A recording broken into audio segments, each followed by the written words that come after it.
This guy only has a high school diploma, but he's always showing off saying, "I work at a hospital." I bet he doesn't even do any significant work at the hospital. Such a pointless dude. At a social mixer where I was the wingman, I constantly felt belittled by a classmate.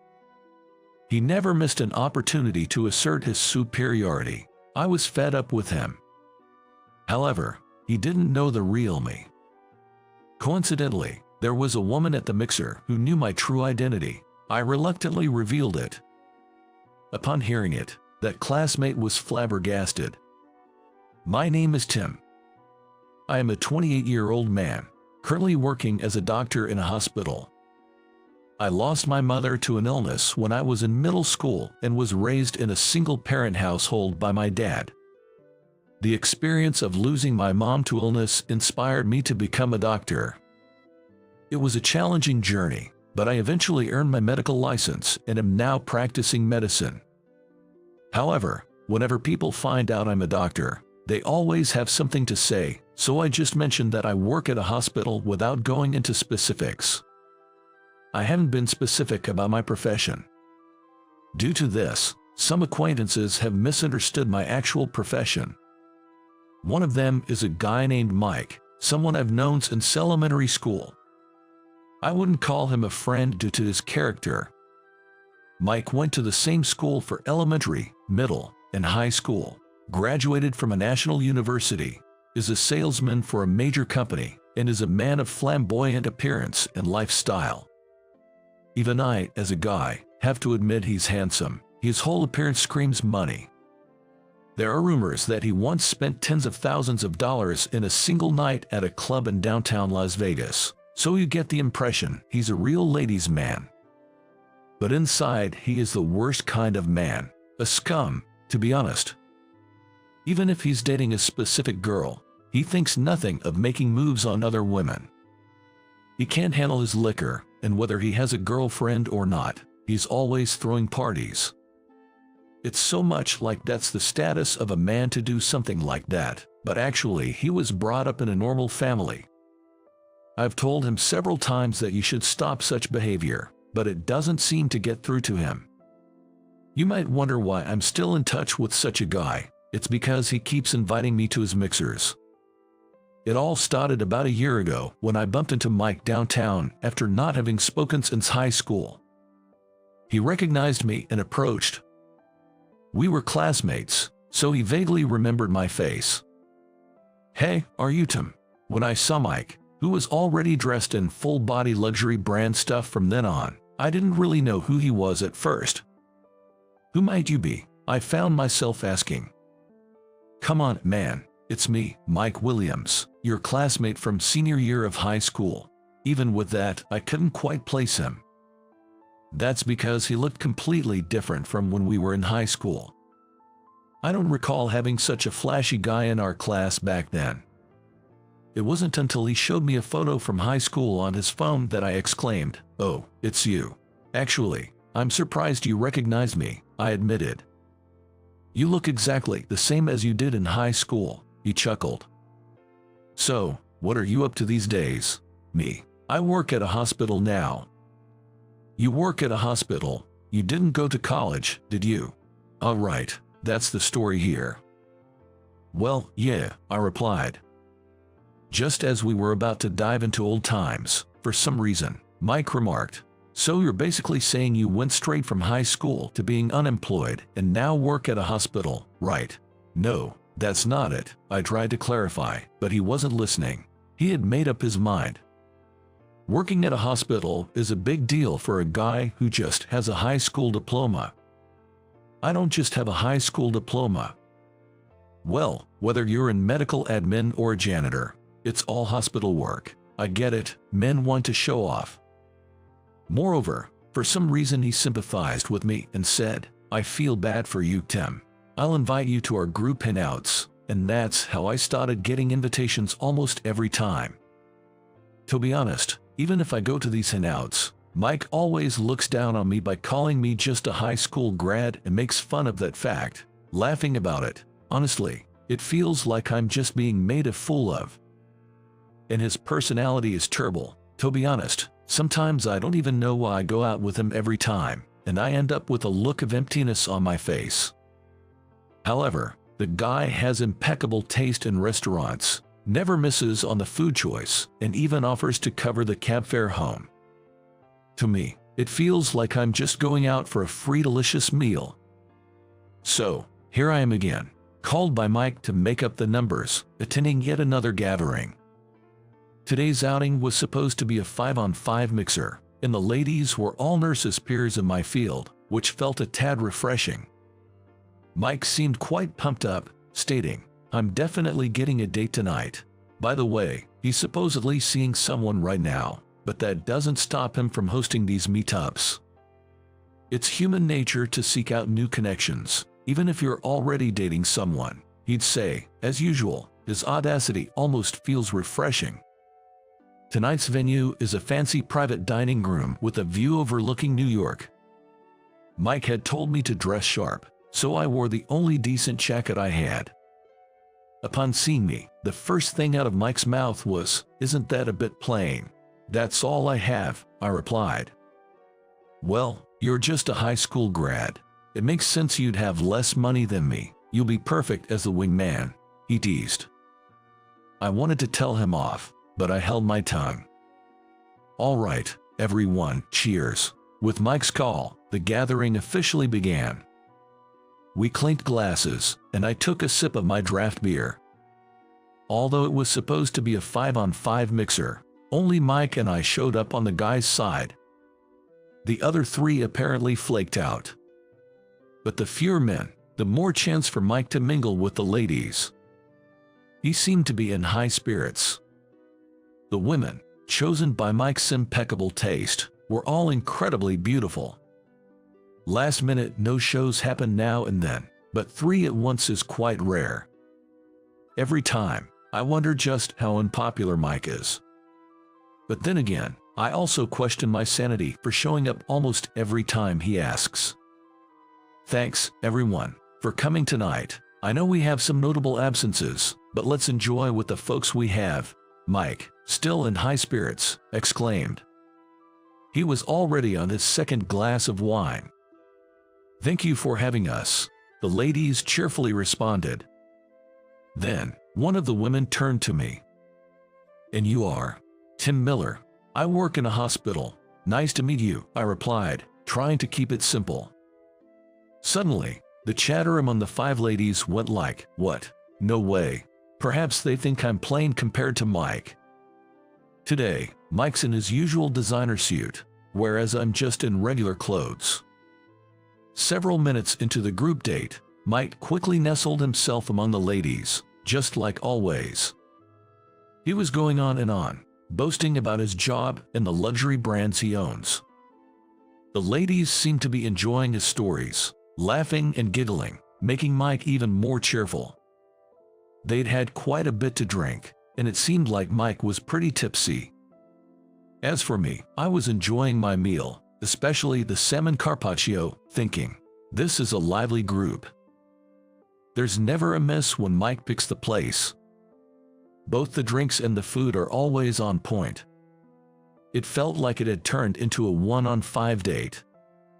Every now and then, the ladies chatting with Mike would glance over at me or whisper something. Although I was engrossed in my meal, I noticed. Seeing this, Mike said to one of the women, hey, Michelle, aren't I way cooler than him?" wrapping his arm around her and pulling her close. Michelle, whom he referred to, giggled and said, "Oh, stop it." I thought to myself that the atmosphere felt like one of those kind of places. Then, Mike said, "This guy Tim, man, he's been my buddy since elementary school, you know. Despite only having a high school diploma, he always brags about working at a hospital. I bet he's not even doing anything significant there. What a joke," Mike continued. And this guy, back in high school, he didn't stand out in class, almost a nerd, only focusing on studies and part-time jobs. Even with all that studying, he didn't go to college, probably because he grew up in a poor single-parent household. Once that happens, man, life's pretty much over. Mike laughed loudly, while the women looked taken aback. Hearing Mike's words, I sighed. Mike, you've had too much to drink. Take it easy, man. I placed a glass of water in front of him and got up. What's the matter? Running away? Mike cheered. Ignoring him, I headed to the restroom. Mike's nasty attitude when drunk isn't new, and the demeaning comments he makes about me are routine. It doesn't bother me anymore, but it's always a mood killer, so it's best to excuse myself. Man, he's drunk again today. Can't just leave him like that, I'll just tune out the rest. Every time Mike goes to a mixer, he ends up like that, so I can't just leave him there. Can't really leave him with the ladies either, I thought. As I walked out of the restroom, someone suddenly approached. You're the director, right? The one who said that was Mabel, one of the participants of tonight's mixer, who had introduced herself earlier. Her eyes widened at the mention of director, and she continued, I work as a nurse in the pediatrics department at 7 Stars Hospital. All the girls here tonight are nurses from 7 Stars Hospital. Upon hearing this, I couldn't help but exclaim, really? 7 Stars Hospital is where I currently serve as the director. Mike seems to be misunderstanding something, but aside from being a doctor, I also work as the hospital's director. However, once people find out I'm the director, many so-called acquaintances with ulterior motives approach me, so I usually just say I work in the hospital. I'm not lying by saying that. But I never expected that tonight's group of girls would be nurses from our hospital. You don't interact much with the staff, do you, director? Seems Mabel picked up on my thoughts and gave a wry smile. From what I gathered, all these girls are in charge of the inpatient wards. I've been busy with hospital management, conferences, and such, and I seldom visit the inpatient wards. Moreover, I usually leave the hiring interviews for non-doctors to the head nurse, administrative head, or HR head, so I don't often recognize the nurses. With a large hospital like ours, it's understandable, but everyone knows your name at least. Mabel said, her smile a touch mischievous. It's embarrassing not to know the faces of those working for you, I'm sorry. I apologized and vowed to remember from now on. Just so you know, we all recognized you, director. What? I wasn't sure back then, but when I heard the same name, I thought it might be you. It's quite surprising and amusing to find the director at a mixer. Haha, but why does Mike think you're just a regular hospital employee without a college degree? That's a fair question. Well, he just took my words about working at the hospital at face value, and I explained the whole story. I see, so Mike doesn't know the real you. It's not that much of a secret, but yeah, something like that. I laughed, but she seemed deep in thought. Let's head back, she suggested. I followed her back to our table. You know, having a college degree really matters. People like Tim who only finished high school, they just are not accepted in society, you know. A drunk Mike was still going on with his story. How can he not run out of things to say about the same topic? I sighed. But I knew there was no handling him in the state. The last time I tried to take a drunk Mike home, he acted like a baby, saying no way, I ain't going home yet, and started throwing a fit on the floor. I'd rather not remember that fiasco. Best to just leave him be. I felt bad for the girls, but they'd have to put up with him. I ordered a whiskey highball from the waiter and nibbled on some pasta. Then Mabel sat next to me, asking, is the pasta good, director? I nearly spit out my drink and pasta. Director? Who? Hearing Mabel's words, Mike turned our way. This guy, Tim. He's the director of the hospital where we work. Moreover, he earned his medical license in Switzerland. He's quite the accomplished doctor. Then the remaining 4 women came over saying, I knew it, and I thought so. For some reason, all the women now gathered around me. I heard the director often attends conferences and is on business trips, so it's rare to meet you, but I had a feeling it was you. I was curious ever since I heard the name. One after another started chatting with me. Well, since we're off duty now, you don't have to call me director, but thank you all for working so hard every day. I managed to reply, "We appreciate it, but a bonus would be nice." Indeed, the ladies all laughed together. The reason I became a doctor was because of the illness that took my mother's life when I was in middle school. I visited her almost every day while she was hospitalized, and seeing her suffer during her treatments made me want to save those in pain. To become a doctor, you need to go to medical school. And tuition is far from cheap. I couldn't afford to fail or repeat a year, so I studied hard. Given the high cost of med school, I even started a part-time job so I wouldn't be a burden to my father. High school felt like it was just studying and working. Just like Mike said, in school, I was always hitting the books and working my side jobs all the time. I was so swamped every day that I don't remember having a typical teenage experience. During that time, I heard that there was ongoing research in Switzerland about the disease that caused my mother's death. There were rumors that a cure might be found soon. It seems that such research is indeed advancing in Switzerland. So, I decided to get my medical degree in Switzerland, not in the US. Thankfully, I was good at German and French, had decent grades, and thought I'd have a better chance at finding a cure there. I discussed it with my father, who gave his blessing, and right after high school, I went to Switzerland on my own. To be honest, I didn't tell any of my classmates. It might be because I was too engrossed in studying and working, and I didn't have close friends, but I also didn't want any fuss about my decision to go to Switzerland. I got into a university and managed to get my medical license there. I also joined a team researching the disease and led a busy life both as a researcher and a doctor. And a few years ago, we finally established a cure for the disease. It's now treatable. But that meant my personal goal was achieved. I achieved my dreams sooner than expected. While I was pondering what to do next, I got a call from Dr. Smith, a renowned authority on cardiology and a member of our team. Since my specialization also includes cardiology, I personally referred to Dr. Smith as Master.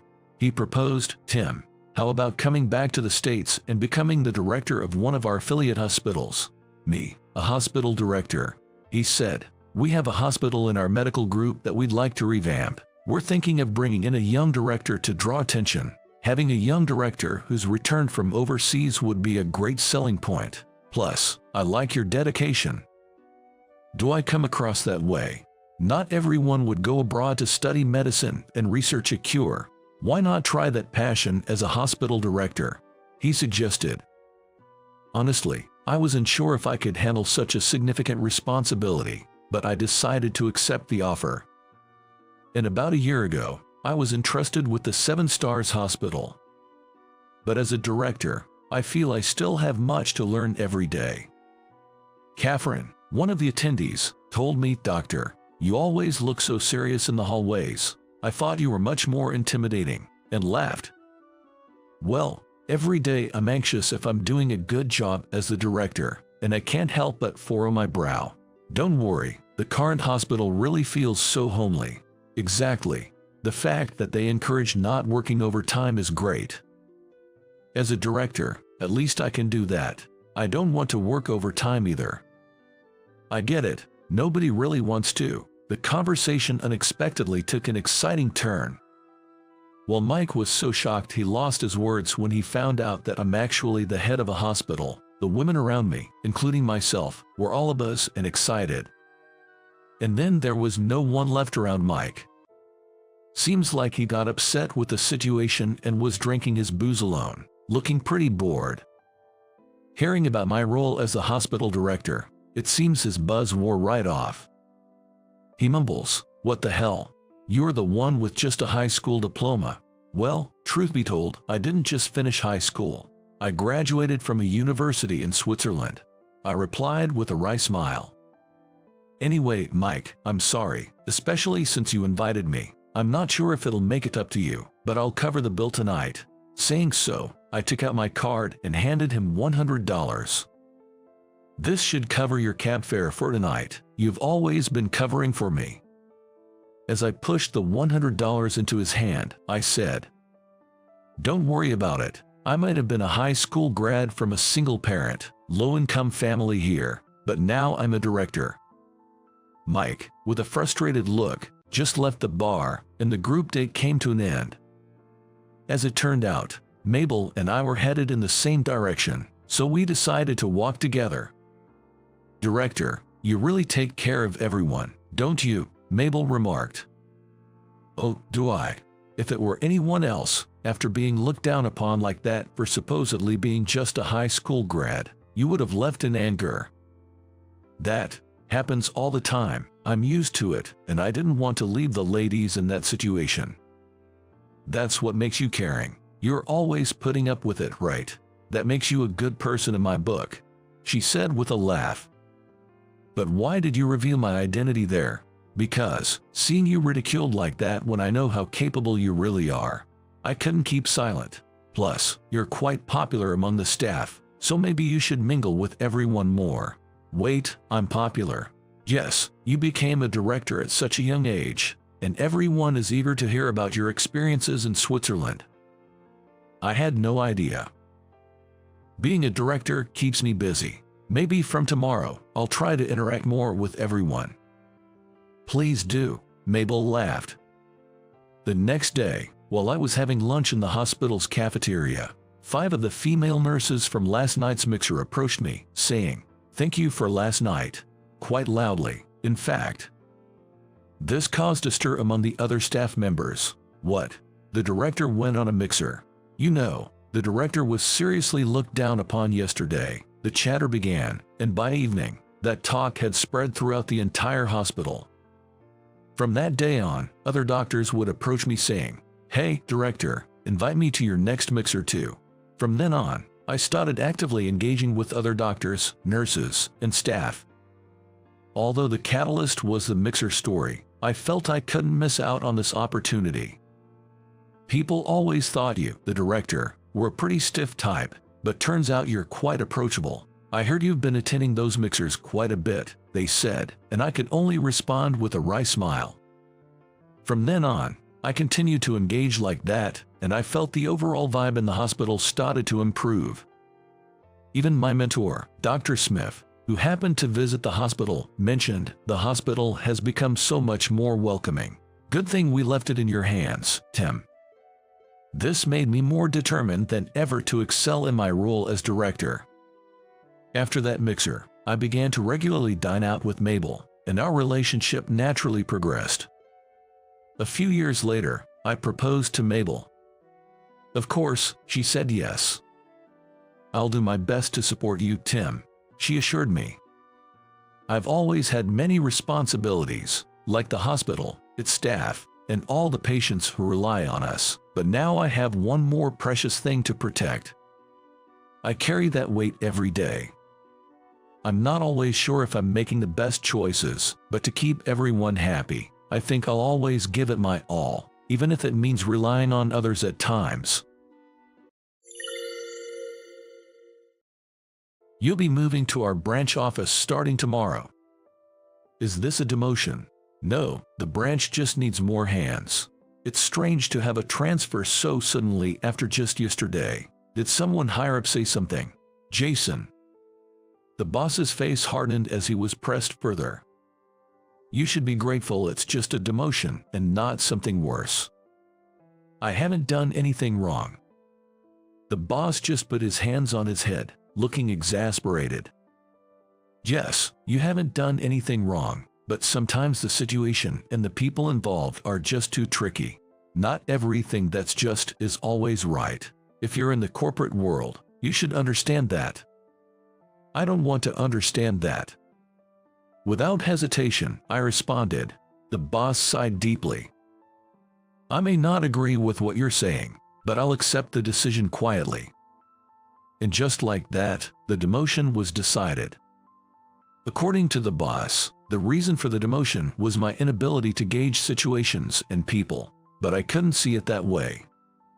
The incident happened just yesterday. While walking through the train station as usual, I noticed an old man deliberately bumping into women. He's what you'd call a bump into guy. What's up with that guy? Doing it on purpose? That's dangerous. Seeing women lose their balance and fall because of him was more than uncomfortable. As I was about to approach the old man, he seemed to sense something and quickly disappeared into the crowd. Arriving at the office, still irate, there was an unusual tension in the air. Rumor had it that some bigwig was visiting the office for an inspection. Apparently, the results of the inspection could affect bonuses and evaluations, so the higher-ups were bustling around making sure everything was in order. Turns out that bigwig was none other than the old man from the station. Wait, that's the guy who was causing trouble. Can't be serious. Seeing that arrogant executive instantly reminded him of the morning's annoyance, and before he could think, he addressed him. "Excuse me, I have a question." What is it? Why did you keep bumping into women at the station this morning?" The executive's face tensed visibly. "I saw you this morning. You were purposely walking into them. Some even fell. Were you aware? What was your intention? Did you want to touch them? Or were you just irritated by them? Either way, attacking innocent women isn't good. What's your take on that?" Taken aback by the barrage of questions, the executive could only open and close his mouth in silence. "Hey, Jason," the boss, witnessing this, hurriedly interjected. The executive's face grew redder by the second. "Are you his supervisor? Let's talk in private." Yes."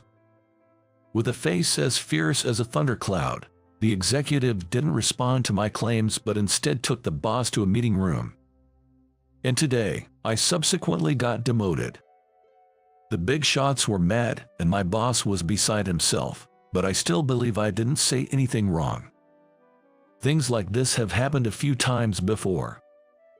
Regardless of someone's status or position, there's nothing wrong in pointing out when something's bad. Whenever something like this happened, close friends who know me well would occasionally warn me, but I've always believed that being truthful is the right way. I appreciate those friends who care for me and stand by me no matter what trouble I get into, but I just couldn't heed those warnings. Back when I was a kid, I'd get scolded by teachers and parents for lying. Now that I'm an adult, I get reprimanded for being honest. Seems unfair, doesn't it? Upon arriving at my new place of work, the sales office, the entire staff warmly greeted me. This was an office in a rural town, so remote they jokingly referred to it as the outpost or real backwater. It was just the manager, a sales guy named Peter, and a secretary named Emily, just the three of them. There weren't many customers coming in, but they were well staffed for their needs. There's no chance of improving performance here, and they even cut back on my allowances, reducing my pay. It felt like a typical demotion. "I hope we can work well together. It seems pretty laid back here." When I greeted the three of them, all momentarily looked shocked. "You sure are straightforward." "Let's keep busy together, Jason." "That sounds good." Yeah. With that spirit, let's all do our best." The manager looked like a jolly old fellow, and while Peter had the typical playboy look, he seemed like a good guy. "Jason, I'll usher you to your desk." After the greetings, Emily stood up with a cane in her left hand. "Wait, why the cane?" In response to my question, Emily tapped her right leg. "I had a severe accident a few years back. I've needed this ever since." She proceeded through the office, skillfully using her cane. "This desk is yours. The restroom's over there." Watching her maneuver effortlessly between desks and shelves was quite impressive. As I continued to stare, she seemed to become self-conscious, trying to hide her cane. "Please don't stare. I know I'm a bit odd." "No, I didn't think you were odd. I was just impressed by how well you handle the cane. It's cool." "Cool. I'm pretty clumsy, so I'd probably struggle to walk with it. You must have practiced a lot. Honestly, I admire you." "Even if you're just being polite, it's nice to hear." "I genuinely mean it." "Thank you." Emily's smile was as radiant as a blooming flower. A few weeks later, I began learning the ropes from Peter. Watching him work, it was clear he was no slouch. In fact, he seemed very competent, making me wonder why he was even stationed here. I don't really get along with higher-ups, Peter said, pulling at his light brown hair. His hair is slightly long at the nape. His ears, peeking from behind his hair, have multiple piercings. While I believe appearance shouldn't matter as long as one isn't unkempt, it's true that authority figures often frown upon such looks. I can see that. That's harsh, Jason. Despite my comment, Peter laughed cheerfully. I'm good here, though. Everyone's nice, and it's fun working with them. I definitely think the folks here are more grounded than the ones at the main office. They might lack a bit of ambition, though. Haha, true. A few weeks have passed since I was transferred here, and there's something that's been on my mind. It's about this guy, Peter, and a lady named Emily. They say they are just colleagues, but it's clear they are aware of each other in a different way. You can tell just by watching. I bet even the manager has noticed. If they have feelings for each other, all they have to do is express them. Wondering why they're hesitating, when I asked Peter about his feelings for Emily, he smiled awkwardly and furrowed his brows. She's a great help, always. She's sincere and a good person. What about romantically? Do you like her? I do like her, but I can't make a move. I feel guilty somehow. Why's that? I don't get it. What do you feel guilty about? Because of her leg issue, I feel bad for being able to walk normally. It seems Emily also feels a bit awkward for some reason. But I couldn't understand what Peter said at all. Despite all that, I liked this branch. Though I was transferred as a kind of demotion, I have no intention of going back to the main office. In fact, I'd love to grow this place even more. Not only are the people nice, but they're also competent. So, leveraging my sales skills and connections I've built over the years, I teamed up with Peter and we put in our best efforts. There were times when it felt too tough, but we kept pushing and pushing. Finally, it seemed our hard work was about to pay off. We were on the verge of closing a major deal. The CEO and vice president of the prospective client were visiting our office for a meeting. Both the manager and Emily were watching discreetly from a distance and seemed a bit nervous, but so far, the vibes were positive. Let's call it a day for now. Considering our future long-term relationship, how about dinner? At the end of the meeting, this proposal came from the client, and Peter and I exchanged glances. That sounds great. I know a fantastic diner. Looking forward to it. This diner is where Peter and I had dined before.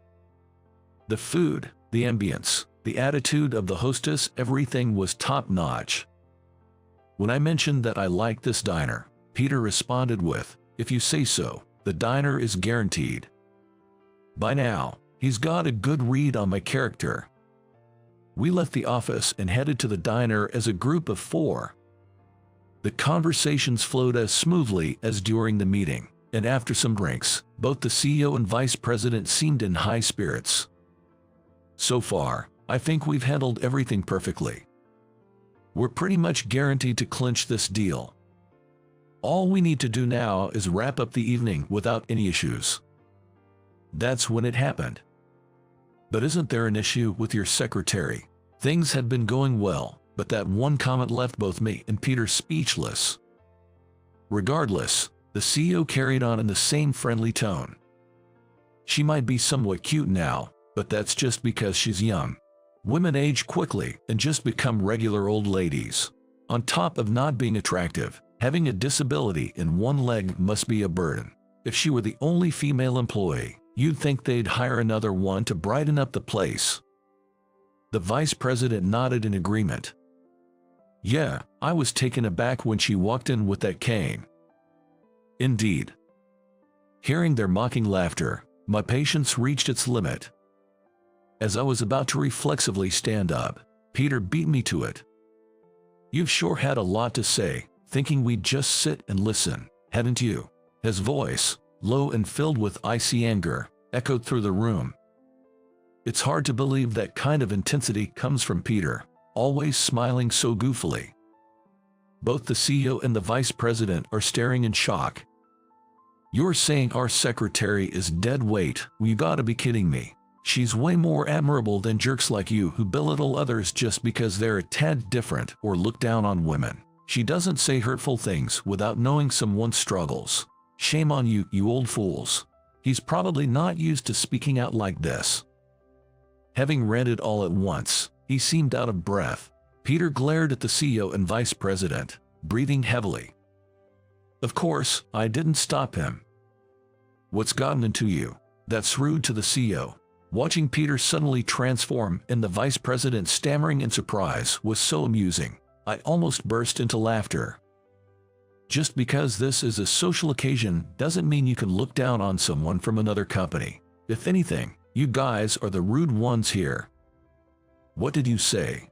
Not only Peter, but I joined in confronting them, making the two of them red with anger. "What's wrong with these guys? I've had enough. Let's go." "Yes, sir." Fuming, they stormed out of the restaurant, their footsteps echoing. The moment the sliding door closed behind them, silence fell upon the private dining room. Peter let out a big sigh and slumped down. "Oh man, I shouldn't have done that, especially during a business meeting. The manager had told me he's rooting for me. He must have realized the gravity of the situation and was scared." Seeing him all dejected, I quietly handed him my cell phone.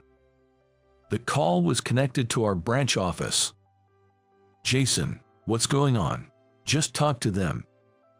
Timidly, Peter put the phone to his ear. "Hello.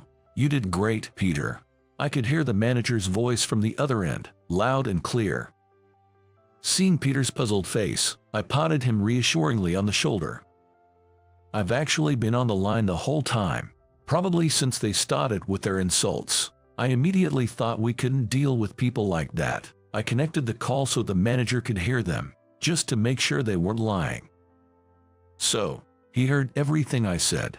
"I heard every word, Peter. You did the right thing. Good job." The manager's voice is ringing out, tinged with excitement. "That's right, Peter. Thank you so much. I'm over the moon. Emily." In a moment, Peter's eyes glistened when he heard Emily's voice, just as joyous as the manager's. Words of praise for me and Peter still echoed from the other end of the phone. As Peter was trying to hold back tears and respond, I gave him a fist bump. He returned it with a tearful smile. A victory fist bump. Working with a CEO like that, there probably would have been issues down the line anyway. It's good we got to know about them early on, but I'd really appreciate it if you could secure a similar contract soon. Keep up the good work. The manager said this with his usual laid-back tone. Typical of the manager to make such a tall order.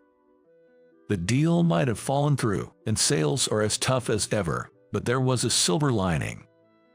Peter and Emily started dating. It seems the dust settled between them after they took a stand that day. Honesty really is the best policy. Thank you for connecting the call back then. Thanks to you, Jason, both of us could take the next step. Emily, smiling, looked as radiant as ever. Congratulations. Make a great couple. Thank you. Don't worry about me getting my heart broken. Yes. Wait, what? Sorry, Peter. You'll have to forgive a comment like that. I'm just bad at keeping secrets. Well, time to move on and maybe find a new romance.